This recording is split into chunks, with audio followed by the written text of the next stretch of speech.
creio que vocês sabem que todos os domingos nós estamos estudando sobre a pessoa de Jesus. Nós estamos estudando sobre aquele que é o desejado de todas as nações. Isso expressa muito bem, porque o mundo está em busca de algo. O mundo está em busca de um Salvador. O mundo hoje tem depositado suas esperanças em políticos.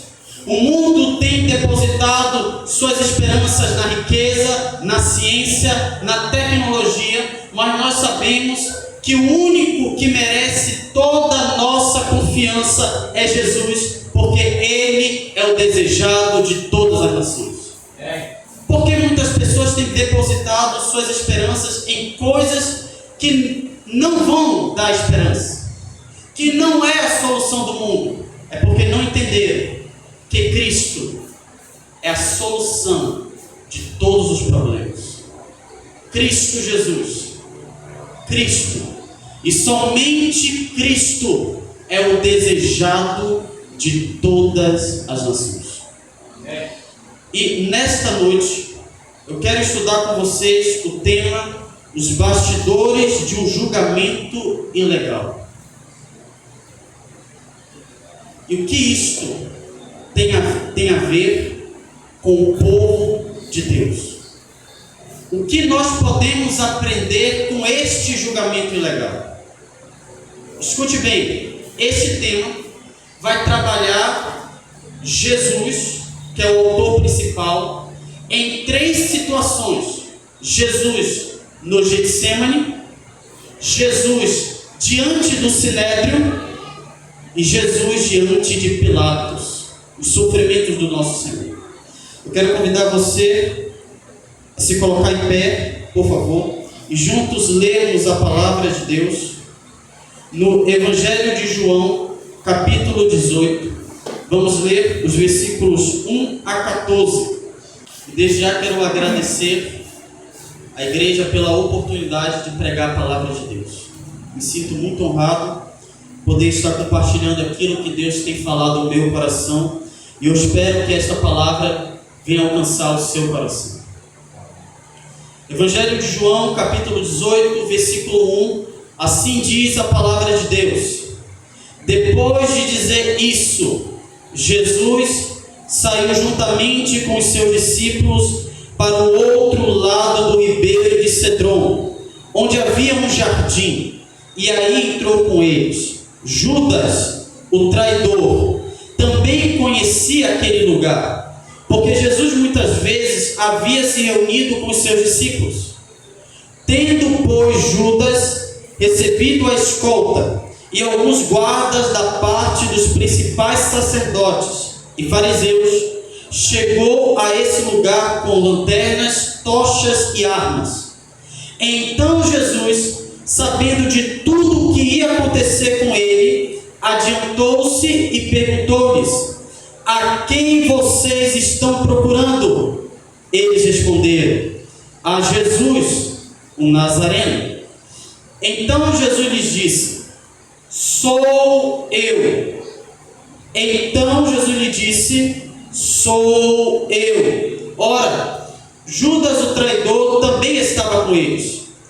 Quando Jesus lhe disse: sou eu, recuaram e caíram por terra. Jesus de novo lhes perguntou: a quem vocês estão procurando?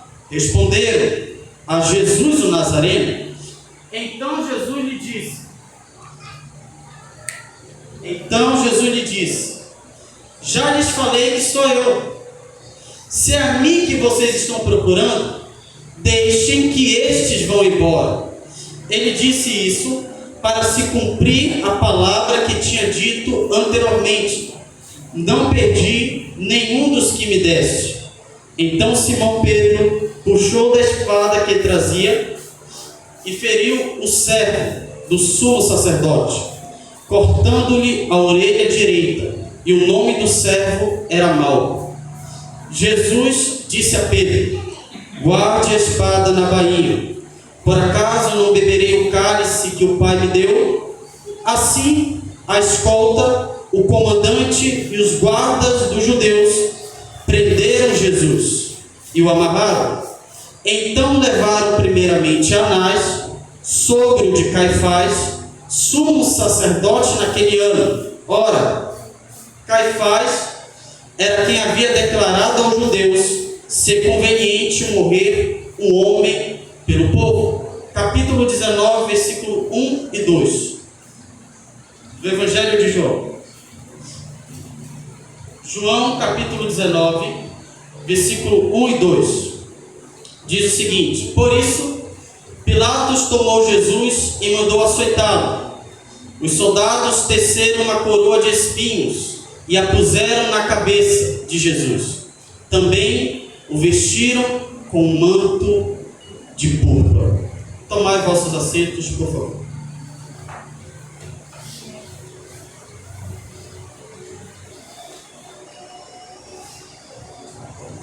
Irmãos, já estamos nas cenas finais do ministério terreno do nosso Salvador. Jesus já havia instituído a ceia. Jesus já havia dado orientações aos seus discípulos e a estes feito duas promessas que são essenciais, tanto para os discípulos naquele contexto, tanto para a igreja de Deus. Que promessas são essas? A promessa da segunda vinda de Jesus, porque ele disse: não se turbe o vosso coração, credes em Deus, crede também em mim. Na casa de meu pai há muitas moradas. Se não fosse assim, eu vou-lo teria dito, pois vou preparar-vos lugar. E quando eu for e vos preparar lugar, voltarei e vos levarei para mim mesmo, para que onde eu estiver, estejais vós também. Então a primeira promessa que Cristo faz aos seus discípulos é que eles não ficariam abandonados. Seria necessário Cristo morrer, ressuscitar, ser elevado às alturas, mas um dia voltaria para resgatar a sua igreja. Só que Jesus, ele alerta os discípulos acerca da perseguição. Jesus havia alertado os discípulos que enquanto eles estivessem nessa terra, eles sofreriam por causa do Evangelho. Diante disso, Jesus faz uma segunda promessa: é necessário que eu vá, para que o outro Consolador venha, e quando ele vier, convencerá o mundo do pecado, da justiça e do juízo. Ou seja, a segunda promessa que Cristo faz aos discípulos é o batismo do Espírito Santo. Era necessário que Cristo fosse aos céus, preparar um lugar, mas nós não estaríamos órfãos. O Espírito Santo seria derramado sobre o seu povo, porque em meio à perseguição, em meio à dor e ao sofrimento, só o Espírito seria capaz de dar força à igreja, e mesmo diante da morte, não negarem a Cristo e a sã doutrina. Era por isso que eles precisavam do Espírito Santo. Tendo feito essa promessa, essas duas promessas, tendo dado algumas orientações, a Bíblia diz que Jesus, ele vai para um lugar, e os evangelhos nos informam que lugar é esse: o Getsemane. E no versículo 1 do capítulo 18, diz que Jesus, ele vai para o jardim, o Getsemane. E os evangelhos nos informam que o objetivo de Cristo ir para o Getsemane é porque Cristo precisava orar. Cristo precisava buscar o Pai em oração. E diante disso, surge uma pergunta: por que orar nesse momento? Por que era necessário Cristo clamar ao Pai? Por que era necessário Cristo buscar a Deus em oração? Ellen White, no livro O Desejado de Todas as Nações, na página 397, ela vai nos dar uma visão ampla do grande conflito que se intensificou naquele jardim. Ela vai dizer: a relação que Cristo agora tinha com Deus era diferente daquele que sempre tivera antes. Como nosso substituto, Cristo estava sofrendo sob a justiça divina. Ao Cristo sentir que sua unidade com o Pai estava sendo interrompida, ele temeu que em sua natureza humana não fosse capaz de suportar o conflito. O tentador, Satanás, havia chegado para a última e temível luta. Se Cristo se fracassasse ali, o reino do mundo finalmente se tornaria de Cristo. Se ele fosse derrotado, se pudesse vencer a Cristo, a terra se tornaria reino de Satanás e a raça humana estaria para sempre em seu poder. Cristo foi ao jardim porque ele precisava buscar o Pai forças, porque todo o pecado do mundo estava caindo sobre os ombros de Cristo. Ele estava se fazendo maldito.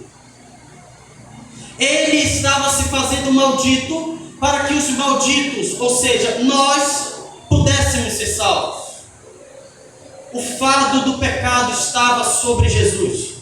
E naquele exato momento, a ira de Deus, que era para ser despejada sobre você, sobre mim, estava sendo derramada no Filho. Porque Isaías capítulo 53, o profeta Isaías diz que o castigo que hoje nos traz a paz estava sobre ele. Se você hoje tem paz, é porque Cristo teve que substituir você. Cristo recebeu por completo a ira do Pai. Enquanto Jesus lutava com o Pai em oração, a serva de Deus nos diz que o tentador havia se achegado. Se lembra do filme do Mel Gibson?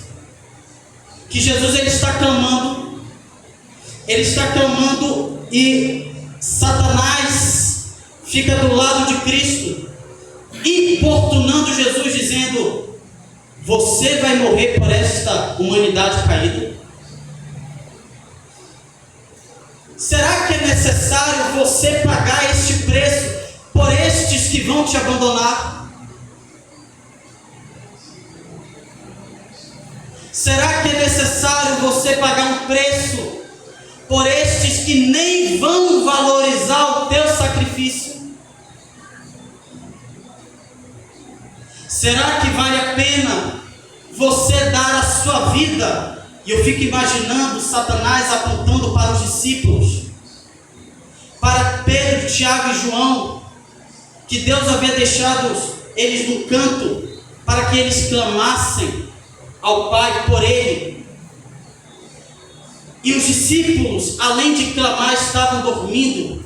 Eu fico imaginando Satanás apontando para os discípulos e dizendo: olha, você contou com eles, você está contando com eles, eles não estão nem aí para você. Será que vale a pena?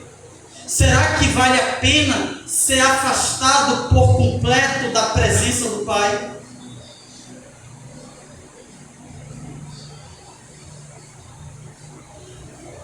Jesus estava tomando para si todos os pecados da humanidade.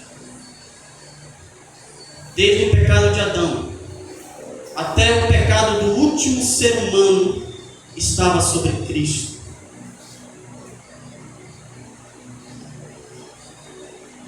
Cristo assumiu o fardo do pecado. O fardo do pecado.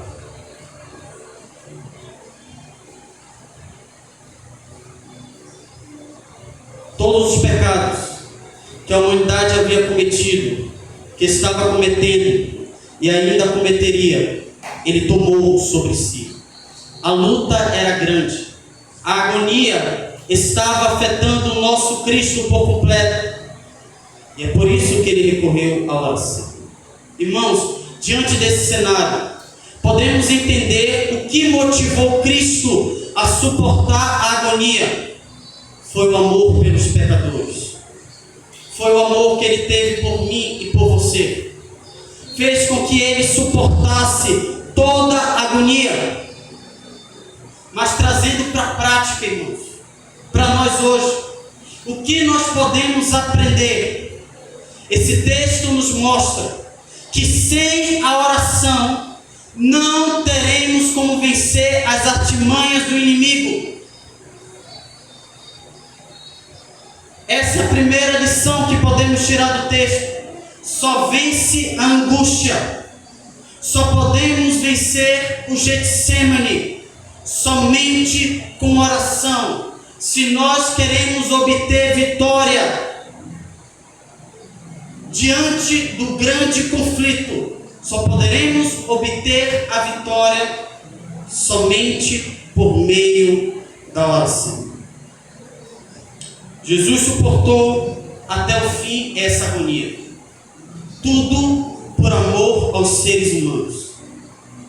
Ingratos, rebeldes, mas Ele fez aquilo que o Pai havia designado Ele a fazer. Morra por estes, para que estes tenham vida eterna. E se eu e você temos o privilégio de termos a vida eterna, tudo graças pelo amor do nosso Senhor e Salvador Jesus Cristo. Então, irmãos, a primeira lição que nós podemos tirar desse texto, é que sem oração nós não podemos vencer o Getsemane. Precisamos clamar, precisamos orar, precisamos buscar, precisamos clamar a Deus. Somente por meio da oração nós podemos vencer as artimanhas do inimigo. Outra lição que nós podemos tirar é que Satanás, ele nos conhece. Satanás, ele nos conhece. Note o que está escrito em Lucas, capítulo 18, versículo 2 e 3. Esses dois textos, esses dois versículos nos informam que Judas conhecia aquele lugar, porque era um lugar comum, era um lugar onde Cristo tinha um costume de buscar o Pai, era um lugar onde Cristo se reunia com os discípulos para orar, para buscar a Deus, para buscar forças do alto. Mas o texto nos informa que Judas não apenas conhecia aquele lugar, mas o texto nos diz que ele levou uma escolta e alguns dos guardas, e eles foram até o Nazareno. Espera aí, Jesus era um homem que não, aos olhos humanos, não tinha poder, um homem simples da Galileia. Por que levar uma escolta de soldados? Por que levar guardas? Sabe por quê? Porque Satanás conhecia quem era Jesus. Satanás nos conhece. É por isso, irmãos, que nós não devemos brincar com o diabo. Enquanto Jesus esteve nessa terra, ele nunca brincou com o diabo. Ele nunca tirou sarro do diabo. sabia quem Satanás é. E o que nós percebemos é que nesta geração tem muitas pessoas que brincam com o diabo, que subestimam o diabo. Judas sabia aonde Jesus estava, e Judas levou uma escolta, porque ele sabia quem era Jesus. É por isso, irmãos, que nós não devemos brincar com o nosso adversário, porque ele quer nos tragar, ele quer nos destruir. É por isso que 1 Pedro capítulo 5, versículo 8, Pedro vai dizer: sejam sóbrios e vigilantes. O inimigo de vocês, o diabo, anda em derredor como um leão que ruge, procurando alguém para devorar. Vocês estão entendendo? Pedro compara Satanás a um leão. Um leão, ele não ataca a presa de primeira. Primeiro, ele anda ao derredor. Ele procura o momento certo para atacar a sua presa. Ele não ataca em qualquer momento. Ele ataca no momento certo. Por isso Pedro alerta os cristãos dizendo: cuidado, Satanás é como um leão, e ele anda ao nosso derredor, procurando alguém para devorar. É por isso, irmãos, que precisamos zelar por nossas almas.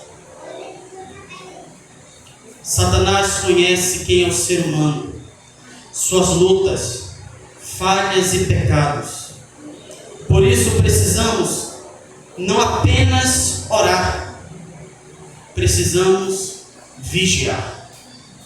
Não é à toa que Jesus, ao se dirigir a Pedro, Jesus disse o seguinte: Pedro, você não consegue lutar comigo pelo menos 1 hora?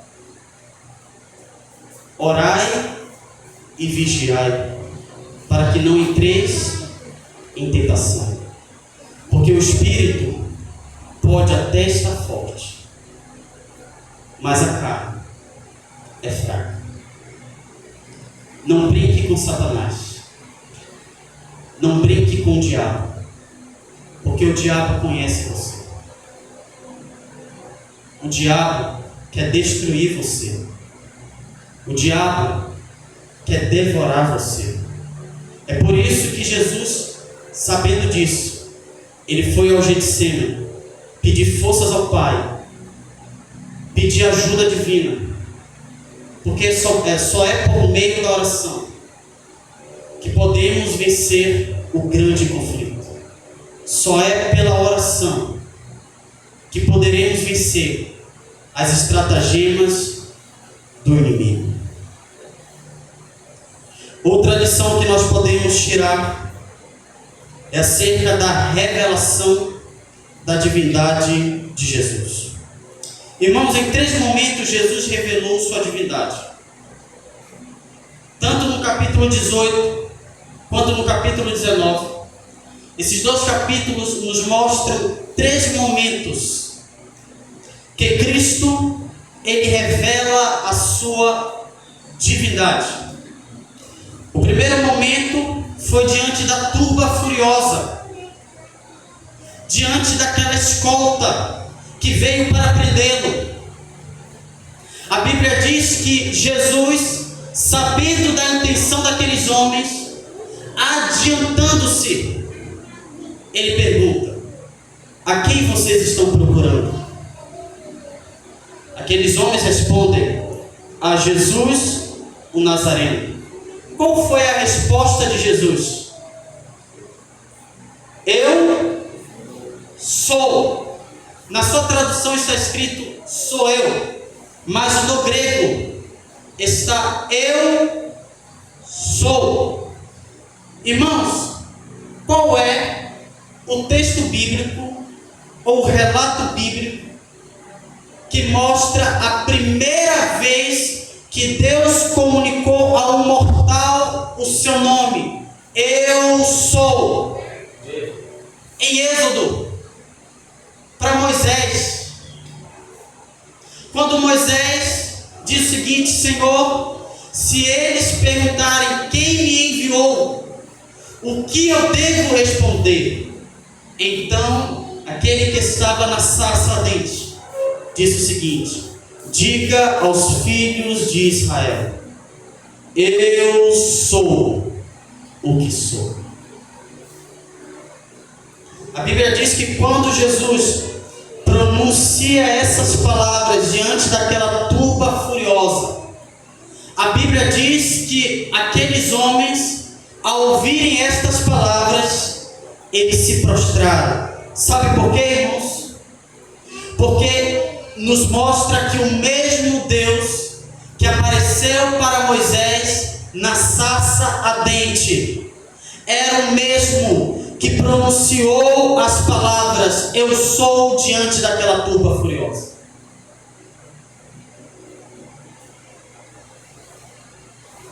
Naquele momento, eles reconheceram que aquele que estava diante deles não era o judeu comum, era o próprio Deus, era aquele que havia aparecido para Moisés. Segundo momento em que Cristo revelou a sua divindade foi diante do Sinédrio. Jesus foi levado primeiramente para a casa de Anás. Anás tentou interrogá-lo, mas não obteve nenhuma palavra de Jesus. Depois ele foi levado diante de Caifás. E Caifás disse o seguinte: olha, jure pelo nome de Deus, tu és o Cristo, o filho de Davi, o filho de Deus. Então Jesus diz: eu sou. Escutem uma coisa: vocês verão os céus abertos, vocês verão o Filho de Deus em pé, sentado no trono, à direita do Todo-Poderoso. Ou seja, irmãos, naquele momento, Jesus havia prometido que chegaria um dia que, quando ele voltasse, aquele sinédrio o reconheceriam sentado no trono. Segundo momento que Cristo mostra a sua divindade. Terceiro momento que Cristo mostra que ele era o ser divino, que ele era o próprio Deus, foi diante de Pilatos. Foi diante de Pilatos que ele revelou que o reino dele não era desse mundo, e que, por causa do seu reino não ser deste mundo, ele veio a este mundo para testificar acerca da verdade. Então Pilatos faz uma pergunta: o que é a verdade? Jesus não respondeu. Sabe por quê? Porque João capítulo 16, versículo 4, João capítulo 14, versículo 6, Jesus disse o seguinte: eu sou o caminho, a verdade e a vida. Ninguém vem ao Pai a não ser por mim. Então, quando Pilatos perguntou o que é a verdade, e Jesus, ele não respondeu. Por quê? Porque Pilatos estava diante da própria verdade. Porque Jesus, ele é a própria verdade. É a verdade que liberta o ser humano. Não é à toa que João 8,32, Jesus vai dizer: conhecereis a verdade, e a verdade vos libertará. Você é escravo. Você é escravo de si próprio. Você é escravo dos seus desejos. Eu estou falando para pessoas que são escravas. E só há um meio de você ser liberto: por meio de Jesus. É por isso que o próprio Jesus vai dizer: se o Filho não vos libertar, se o Filho vos libertar, verdadeiramente sereis livres.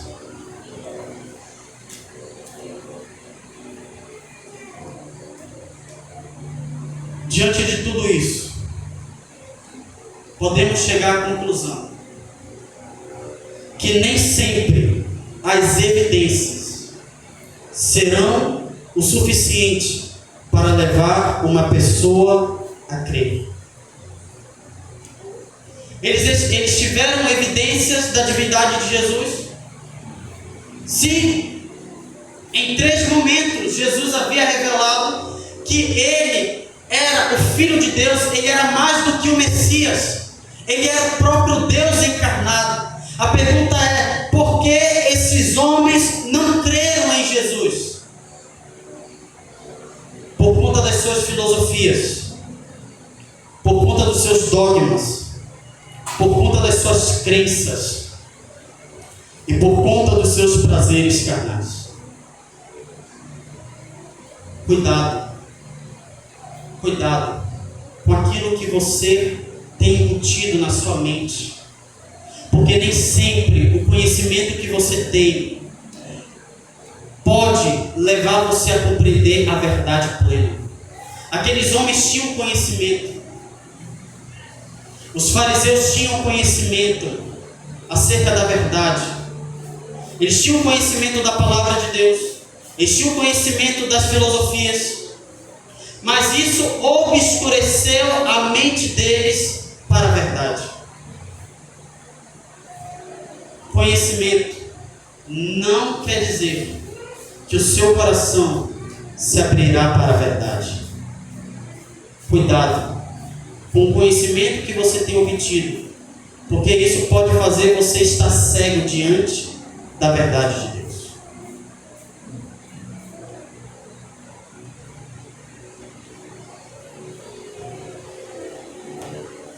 Cuidado, irmãos, para não cometermos os mesmos erros desses homens. Última lição que eu quero tirar desta passagem que nós acabamos de ler. Os sofrimentos do nosso Senhor e os sofrimentos do povo de Deus.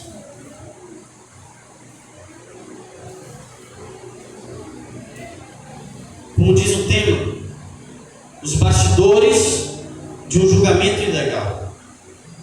Aqueles homens, mesmo tendo as evidências, mas eles fecharam para o conhecimento, eles se fecharam para a verdade que poderia libertá-los. E o nosso Salvador foi julgado injustamente, ilegalmente. O nosso Salvador sofreu, mesmo não tendo cometido crime algum. Então, irmãos, não espere o contrário de você. Nós seremos julgados injustamente. Não pense que só porque você aceitou a Cristo como seu Salvador pessoal, que a sua vida agora será um mar de rosas. Não. Não pense você que só porque você passou pelo batismo, agora você será amado pelo mundo. Não. Você será odiado.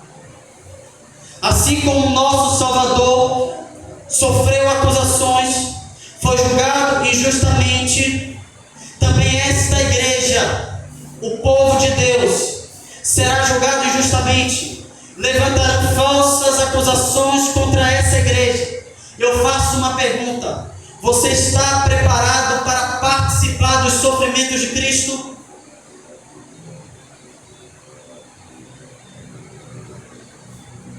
Você está preparado para perder tudo por causa da verdade?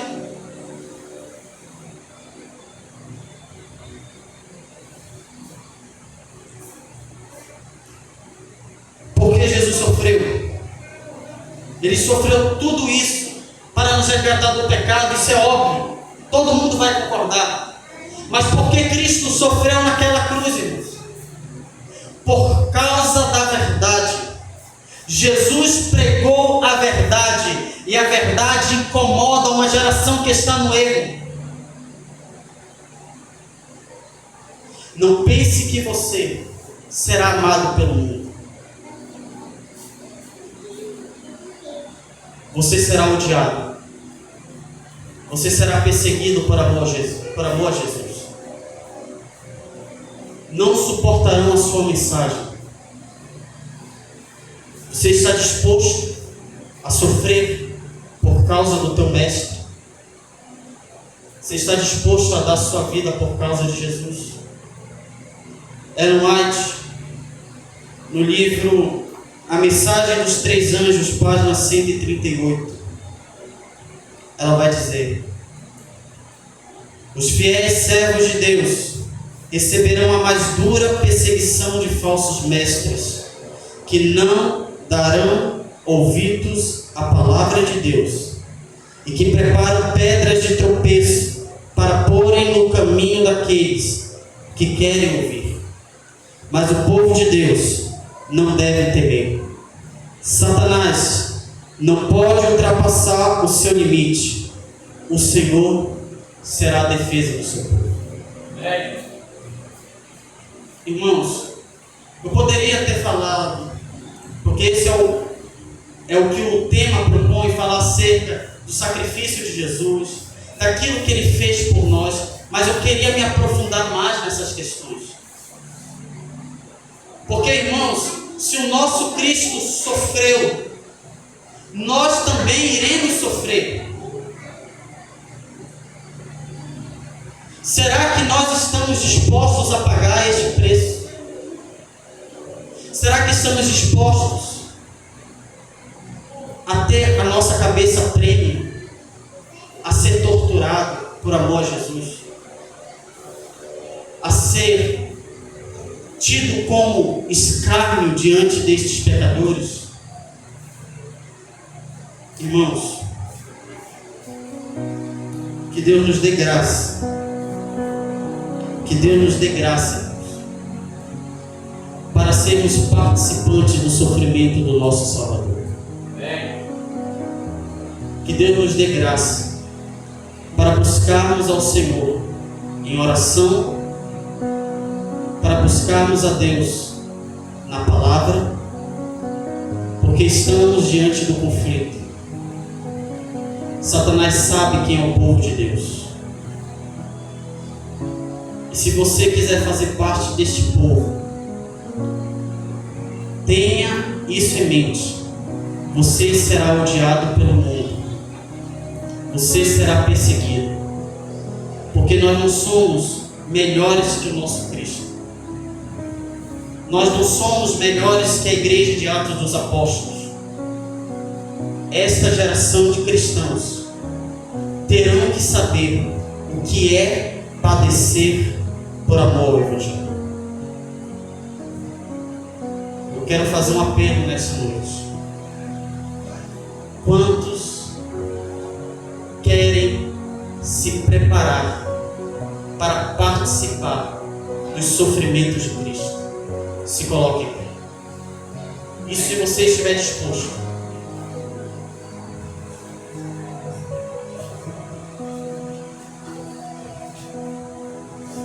Louvado seja Deus.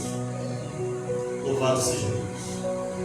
Há alguém nessa noite que ainda não teve um encontro com o Senhor Jesus Cristo? Há alguém nessa noite que ainda não aceitou a Cristo como seu Salvador pessoal, mas diante dessa mensagem quer entregar a sua vida ao Senhor? Alguém, eu quero orar com você, eu queria conhecer. Alguém nessa noite que quer entregar a sua vida ao Senhor? Queria chamar você para vir aqui à frente. Eu quero orar por você. Alguém que quer tomar uma decisão de se entregar a Jesus?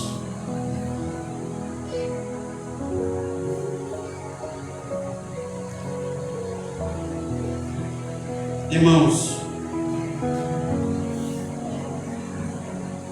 diante do escárnio, diante da zombaria, eu digo uma coisa a vocês: vale a pena sofrer por causa do nome de Jesus.